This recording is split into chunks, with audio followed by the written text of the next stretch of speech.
بہت چھوٹی سی روایت یاد آ گئی، ایک چھوٹا سا عمل یہ آیا۔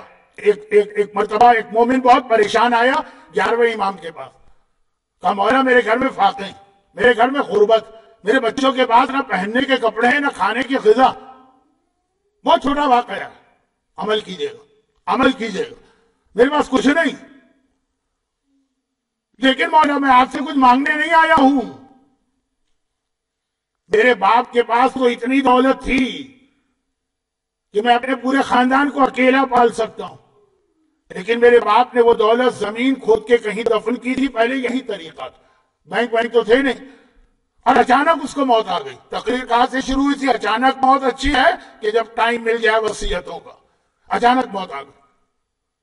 اب پوچھئے اس آدمی کی حالت، جس کے پاس سب کچھ ہو اور پھر وہ فاقے کر رہا ہو۔ کبھی آپ کے ساتھ یہ ہوا؟ نہیں ہوا ہوگا، ہونا بھی نہیں چاہیے، لیکن لوگوں کے ساتھ ہوا۔ ایک ٹکٹ خریدا تھا لوٹرو کا، اس کے اوپر 1 ملین کا انعام مل گیا، وہ ٹکٹ مل کے نہیں دے رہا، کہاں رکھا؟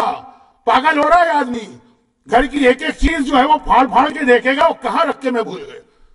وہ پہلے پتا بھی نہیں تھا کہ وہ فرسٹ 1 ملین کا انعام ملے گا، بہت بتائیے۔ اور پہلے زمانے سے مطلب میرے زمانے میں، میری جوانی میں عورتیں، بینک نہیں ہوتا تھا، وہ کرنسی نوٹ کتابوں میں چھپا کے رکھا، کہیں کچن میں رکھا، کہیں اب بھول گئے کہاں رکھا ہے پیسے، کسی کے آگے ہاتھ نہیں پھیلانا، دوسروں کو دے سکتے ہیں، بھول گئے۔ یہاں تو باپ مر گئے، مولا بچوں کی غربت فاقے دیکھ رہا ہوں، تڑپ رہے ہیں، کسی کے آگے ہاتھ نہیں پھیلانا، میرے پاس ہے اتنا، باپ مر گئے۔ امام نے کہا چھوٹا سا عمل سن لے۔ آج کل بڑے مشکل عمل یوٹیوب پہ نظر آ رہے ہیں، عربی کی ایسی دعائیں کہ بعض اوقات اس دعا بتانے والے سے سوال کرنے کو دل چاہتا ہے، ایک دعا کوئی ایسی بتائیے کہ ہم یہ دعا یاد کر سکیں تو پھر اس کے اوپر عمل کریں گے۔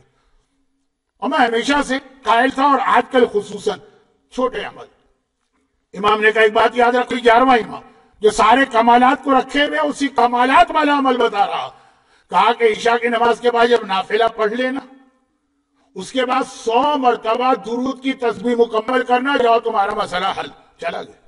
اسی رات کو ویٹ کو تھوڑی کرے گا، اسی رات کو عشاء کے بعد جو 2 رکعت ہم نافلہ بیٹھ کے پڑھتے ختم کی، 100 درود کی تسبیح ختم کی، سویا، خواب میں باپ آ گئے، اور آنے کے بعد کہا بیٹا وہ امانت باغ کے فلاں گوشے میں فلاں جگہ پہ دفن ہے، جا کے لے لو۔